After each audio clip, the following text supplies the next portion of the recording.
ಗಂಭೀರ ಸ್ಥಿತಿಯಲ್ಲಿದ್ದ ವೃದ್ಧರ ರಕ್ಷಣಾ ಕಾರ್ಯಾಚರಣೆಯು ಬಾರ್ಕೂರಿನಲ್ಲಿ ನಡೆದಿದೆ. ವೃದ್ಧರನ್ನು ನರಸಿಂಹ ದೇವಾಡಿಗ 71 ವರ್ಷ ಬಾರ್ಕೂರಿನ ಹೊಸಾಳದ ನಿವಾಸಿ ಎಂದು ರಕ್ಷಿಸಲ್ಪಟ್ಟ ವ್ಯಕ್ತಿಯ ಬಳಿ ಇದ್ದ ಆಧಾರ್ ಚೀಟಿಯ ಆಧಾರದಲ್ಲಿ ಗುರುತಿಸಲಾಗಿದೆ. ವೃದ್ಧರ ಸಂಬಂಧಿಕರು ಅಜ್ಜರಕಾಡಿನ ಜಿಲ್ಲಾಸ್ಪತ್ರೆಯನ್ನ ಸಂಪರ್ಕಿಸಲು ರಕ್ಷಣಾ ಕಾರ್ಯಾಚರಣೆ ನಡೆಸಿರುವ ಸಮಾಜ ಸೇವಕ ನಿತ್ಯಾನಂದ ಒಳಕಾಡು ಅವರು ಸೂಚಿಸಿದ್ದಾರೆ. ಅನಾರೋಗ್ಯದಿಂದ ಬಳಲುತ್ತಿದ್ದ ಹಿರಿಯ ನಾಗರಿಕರೊಬ್ಬರು ಚಿಕಿತ್ಸೆ ಪಡೆಯಲು ಅಸಹಾಯಕರಾಗಿ ಮನೆಯಲ್ಲಿಯೇ ಒಬ್ಬಂಟಿಯಾಗಿ ಅಯೋಮಯ ಸ್ಥಿತಿಯಲ್ಲಿ ಬದುಕಿನ ಸಂಧ್ಯಾಕಾಲವನ್ನ ಕಳೆಯುತ್ತಿದ್ದರು.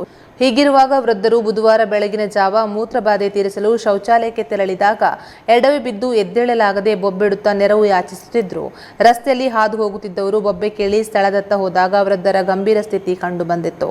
ತಕ್ಷಣ ಅವರು ಉಡುಪಿಯ ಸಮಾಜ ಸೇವಕ ನಿತ್ಯಾನಂದ ಒಳಕಾಡು ಅವರಿಗೆ ಮಾಹಿತಿಯನ್ನು ನೀಡಿ ವೃದ್ಧರನ್ನು ರಕ್ಷಿಸುವಂತೆ ವಿನಂತಿಸಿಕೊಂಡಿದ್ರು.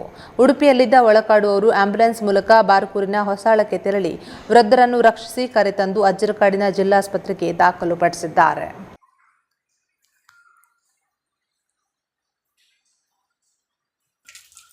ಈಗ ಒತ್ತಿದೆ,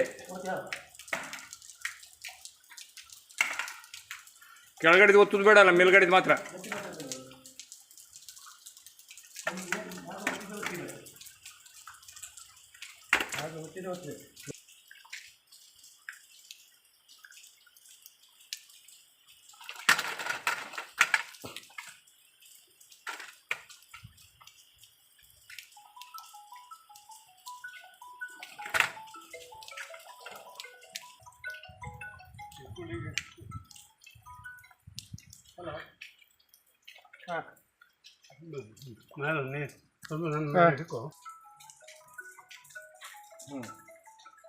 ಅದ್ರ ಮೇಲೆ ಕಾಲು ಇಡ್ಲಿಕ್ಕಾಗುತ್ತೆ ನೋಡಿ.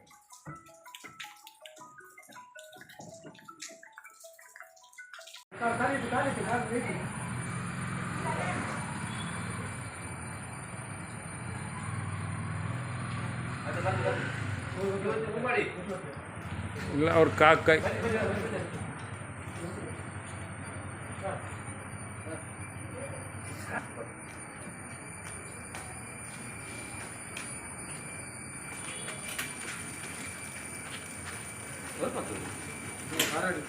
ಏರಾಡಿ